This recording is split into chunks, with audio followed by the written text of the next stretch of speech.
ప్రేమ కథానిక బల్లెం వేణుమాధవ్. నాకు ఒక చెల్లెలు, ఒక పెళ్ళి కాని ఒక తమ్ముడు ఉన్నారు. చెల్లెలకి పెళ్ళయింది, తమ్ముడేమో ఉద్యోగ ప్రయత్నాల్లో ఉన్నాడు.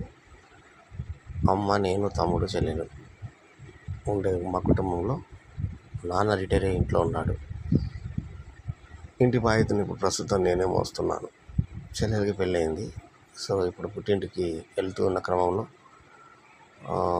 పుట్టింటికి వచ్చిన క్రమంలో నా దగ్గర ఉంది. సో మాట్లాడుతుంది చెల్లెలు నాతో.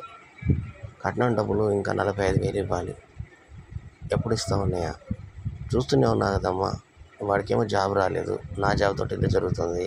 నాన్న పెన్షన్కి ఏమో కేసు పడింది, అది క్లియర్ అయ్యేదాకా నాన్న డబ్బులు రావు. అప్పటి వరకు అంతా నా డబ్బుతోటి ఇల్లు నడవాలి. ఇప్పుడు ఇటువంటి పరిస్థితుల్లో మళ్ళీ నువ్వు అర్థం చేసుకోకుండా 45,000 నాకు ఇవన్నీ అప్పులో లాగా కూర్చుంటే ఎట్లా అమ్మ? నా చెల్లెలతో. మీ బావగారు ఎన్ని మాట్లాడుతున్నాడు తెలుసా?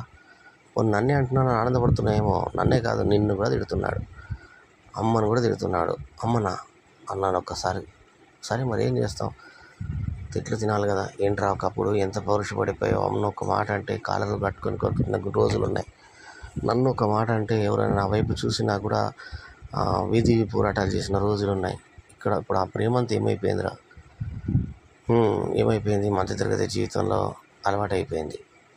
మాటలు పడ్డాము, మాటలు అనేలాగా ఎవరైనా పరిస్థితి ఉంటే ఆ వయసు వచ్చిన తర్వాత ఓపిక అనేది ఆటోమేటిక్గా వచ్చేస్తుంది.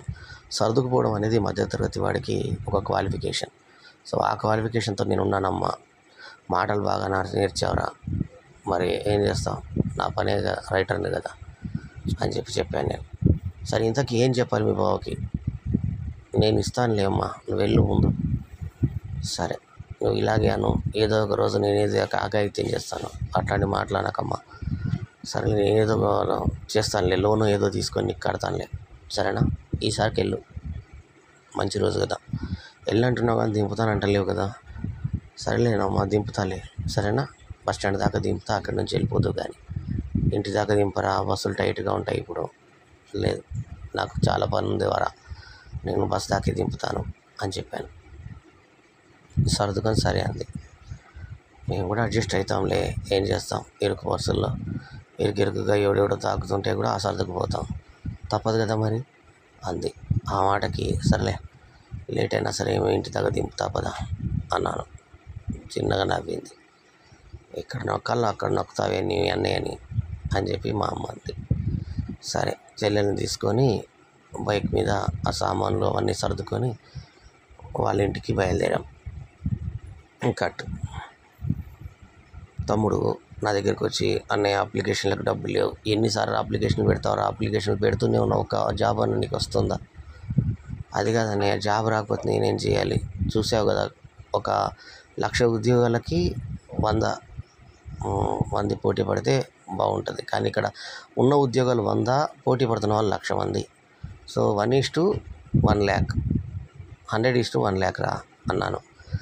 ఏదో ఒకటిలే అగౌరించడానికి, 100:1,00,000. ఈ ఈక్వేషన్లో ఎంతో బాగా నువ్వే ఆలోచించు. సో ఇంత పోటీ ప్రపంచంలో నేను ప్రయత్నం చేస్తున్నాను, మరి ఏం చేయాలి? సర్లే నీ బాధల్ని, ఈ బ్యాంక్ ఎగ్జామ్ వస్తే ఇంకా కనుక సక్సెస్ అవుతే ఒక బ్యాంక్ జాబ్ పడుతుందని చెప్పి నేను ప్రయత్నం చేస్తుంటే, పైగా ఓసీలం కాదురా, మనం ఓబీసీలము అని చెప్పాను. అదే ఓబీసీ, ఇంకెటు కానీ కేటగిరీలు ఏం చేద్దామని చెప్పు. అటు చిన్న కులం అయి ఉన్నా బాగుండేది, ఫాస్ట్గా ఉద్యోగాలు వచ్చాయి అన్నాడు వాడు. మరి ఏం చేస్తాను రా, పుట్టుక మన చేతిలో లేదుగా. అందరూ సమానం అంటారు కదన్నయ్య. మరి ఇక్కడికి వచ్చేసరికి ఓబీసీ, బీసీ, ఎస్సీ, ఎస్టీ, మళ్ళీ వేరే ఇది ముస్లిమ్స్ అని, క్రిస్టియన్స్ అని, సపరేట్ క్యాస్ట్లకి సపరేట్ విధానాలు ఎందుకున్నాయి, రిజర్వేషన్లు ఎందుకున్నాయి అంటే, యాక్చువల్లీ మన దగ్గర కుల విచక్షణ ఉందని, కుల వివక్ష ఉండకూడదనే ఉద్దేశంతో బాబాసాహెబ్ అంబేద్కర్ గారు అప్పుడు రిజర్వేషన్స్ అనేది క్రియేట్ చేశారు. కానీ కొన్ని సంవత్సరాలకు ఆపేయమన్నారు. కానీ మన వాళ్ళు ఓట్ల బ్యాంకును తలుచుకొని ఆపకుండా అలా కంటిన్యూ చేస్తున్నారు. మరి ఇది సమభావం ఎలా అవుతుంది? సరే, అరే అవన్నీ వాదించే నాకు ఓపిక లేదు కానీ ఆ సమభావం ఉందో లేదో తర్వాత సంగతి అది ప్రభుత్వం చూసుకుంటుంది. ఇప్పుడు మనం ఏదో మధ్యతరగతి జీవితం అలా జరిగిపోవాల్సిందే. అట్లా అంటే మతం పేరిట విభజన అయినటువంటి మన దేశం ఇవాళ అన్ని మతాలను దగ్గర పెట్టుకొని సెక్యులర్ స్టేట్ అనే హోదాలో కొట్టుమిట్టాడుతూ మైనారిటీలు మెజారిటీల మధ్య బతుకుతున్నాం కదా. అలా అలవాటు చేసుకున్నటువంటి దాంట్లో ఇంకా కులాల గురించి ఏం మాట్లాడతావురా, నీకు కావాల్సిన డబ్బులు ఇదిగో తీసుకో అని చెప్పాను. తీసుకొని వెళ్ళిపోయాడు వాడు. ఇంతలో మా అమ్మ దగ్గరికి వచ్చి అరే కళ్ళద్దాలయ్యి ఈ కొలుకులు పోయాయి. కొలుకులు అంటే ఏంటి? ఈ కళ్ళద్దాలు ఉన్నాయి కదా, ఈ ఎడ్జినో ఓ 2 ఇట్లా పెట్టుకోవడానికి అనువుగా 2 ప్లాస్టిక్ ఇవి ఉంటాయిరా. అవి గ్లాస్వి ఉంటాయి, ప్లాస్టిక్ ఉంటాయి. గ్లాస్ తీసుకురా, ఒక ప్లాస్టిక్ తీసుకురా. గ్లాస్ అయితే కింద పడితే ఇరిగిపోతాయి, మళ్ళీ చేయించాల్సి వస్తుంది. మొన్న కూడా గ్లాస్ అయితేనే ఇరిగిపోయాయి. ఇవి చేయించుకొని రారా కళ్ళద్దాల షాప్లో, మనం చేయించుకునే షాప్లో ఫ్రీగానే వేస్తారు అని చెప్పింది. టైం దొరకట్లేదు కదమ్మా, కొన్ని రోజులు అడ్జస్ట్ చేసుకోవచ్చు కదా. ఒక 2 రోజులు ఓపిక పట్టి ఇప్పుడే చెల్లెలు దింపాను, మళ్ళీ ఇప్పుడే తమ్ముడికి డబ్బులు ఇచ్చాను. మళ్ళీ దీనికి అంటే వాడు కనీసం ఇక బాగోదు కదా, అక్కడ అమ్మాయిలు ఉంటారు, ఒక 50-100 ఇవ్వకుండా వస్తే బాగుండదమ్మా. ఏం అవసరం లేదురా, సర్వీసింగ్ ఫ్రీ అని చెప్పారు వాళ్ళు. ఎంత సర్వీసింగ్ ఫ్రీ అయినా మోమాటంకి సార్ ఒక 100 ఇచ్చిపోండి సార్ అంటే ఇవ్వాల్సి వస్తుందమ్మా. 100 కూడా లేవారా నీ దగ్గర? ఏమో 100 కలిస్తేనే కదమ్మా జీతం ఏదైనా. అదేమన్నా ₹1,00,000 జీతం అనుకుంటున్నావా? బోడీ 30,000 జీతం, అన్ని కటింగులు పోను నాకు ఎంత వస్తుంది? 21,000 వస్తుంది. ఆ 21,000 అద్దె కట్టాలి. అరే వద్దురా, ఇదంతా కాదు, నువ్వు ఎప్పుడు చేస్తావు చెయ్యి. మరి పెళ్ళి అప్పే ఇంకా తీరలేదు, మరి నాన్న పెన్షన్ ఏమో ఇంకా ఆ కేసులో ఉంది. అన్నీ సర్దుకుంటే నీకు అన్నీ వస్తాయి. అరే నా ₹100 కలద్దాల దానికి, అది కూడా ఫ్రీగా చేస్తారని చెప్తున్నా విధాను దానికి నువ్వు ఇవన్నీ లిస్ట్ చెప్పాలా? సర్లే నాకు టైం అవుతుందమ్మా, నేను వెళ్ళాలి ఆఫీస్కి అని చెప్పేసి గబగబా బయలుదేరాను. బయటకు వచ్చేసరికి పెద్ద వర్షము. చూస్తూ మోబోటి నీళ్ళు వచ్చేసాయి. ఆ కొంచెం గడ్డ వైపు ఉన్నటువంటి ఏరియాలోకి నా బండిని తీసుకొని వెళ్తుంటే బండి బ్రేక్ ఫెయిల్ అయ్యి దబాలన ముందున్న వెహికల్ని తగలబోతే లక్కీగా ఆ గోడకు తగిలి ఆగిపోయింది. ఇంతలో ఆ నీళ్లు బాగా అయిపోయిన ప్రాంతానికి వెళ్ళొద్దు అన్నట్టుగా అడ్డుగా వేరే ఏదో చైన్ పెట్టారు. ఆ చైన్కి తగిలి నా వెహికల్ ఆగింది. ఇంతలో వేరే వాళ్ళు చూసుకో నా బండి తగులుతుంది బండి అంటే, బ్రేక్ ఫెయిల్ అయింది బ్రదర్ అని చెప్పాను. చూసుకోకుండా ఎట్లా బయలుదేరావు మరి అన్నాడు వాడు. సరే పర్లేదు బాబు, ఇట్లా బ్రేక్ బాగలేకపోతే ఆ పక్కన మెకానిక్ ఉన్నాడని ఇంకొక ఆయన సూచించాడు. ఆ బండిని తీసుకొని మళ్ళీ వెనక్కి చేసుకుంటే వెనక అన్ని వాహనాలు ఆగిపోయినాయి. ఎంతో కష్టంగా వెనక చేసుకొని అలా చేసి ఇలా చేసి మొత్తానికి ఇంటి దాకా నెట్టుకుంటూ బండిని తీసుకొచ్చి ఉసూరుమని కూర్చుంటే అమ్మ అన్నది, ఏమైందిరా పోలేదాను అని. పోలేదమ్మా. ఏమైందంటే ఇట్లా బ్రేక్ ఫెయిల్ అయింది. అంతకుముందు చెల్లెలకేమో బస్ స్టాండ్ దాకా దింపిన తర్వాత నా వెహికల్ మళ్ళీ స్టార్ట్ కాల. చూసావా, చెల్లెల్ని బస్సులో పోమన్నావు అందుకే బ్రేక్ స్టార్ట్ కాలేదు, బండి స్టార్ట్ కాలేదు. చూసావా నా అవసరం తగ్గింది అంటూ నవ్వింది. అదేంటి ఇక్కడ దాకా దింపిన తర్వాత కూడా నీ పగా ప్రతీకారాలు పోయేట్లేవే అంటే, మరి చెల్లెలు అనొద్దు, చెల్లెలు అంటే ఇలాగే జరుగుతుంది అనుకుంటూ బస్సు ఎక్కేసింది. ఇది బస్సు ఎక్కించేటప్పుడు మళ్ళీ మొన్న బండి మీద పోయినప్పుడు దింపి వచ్చేటప్పుడు తిరిగి వచ్చేటప్పుడు కాలుకు దెబ్బ తగిలింది. చూసావా, ముందు రానన్నావు అందుకే ఇప్పుడు నీకు దెబ్బ తగిలింది అంది చెల్లెలు. తమ్ముడు మొన్న డబ్బులు ఇచ్చిన తర్వాత నాకు ఇంకొక ₹100 కనబట్టే అంతే. మరి తమ్ముడికి ₹100 ఇవ్వమనంటే నువ్వు అంటలేవుగా, ఆ జోబులోంచి కూడా ₹100 కొట్టేస్తే మాత్రం హ్యాపీగా ఉంటుంది అన్నాడు వాడు. సరే మరి మా అమ్మ ఏమంటుందో, ఇప్పుడు తిరిగి వచ్చాను, ఆమె కళ్ళద్దాలు చేయించలేదు కదా, మరి ఆమె ఏమంటుందో అనుకున్న తరుణంలో, అరే నాన్న నువ్వు వెళ్ళేటప్పుడు 2 దోశలే తిన్నావు, ఇంకో 2 దోశలు తిందువు అందారా అంది.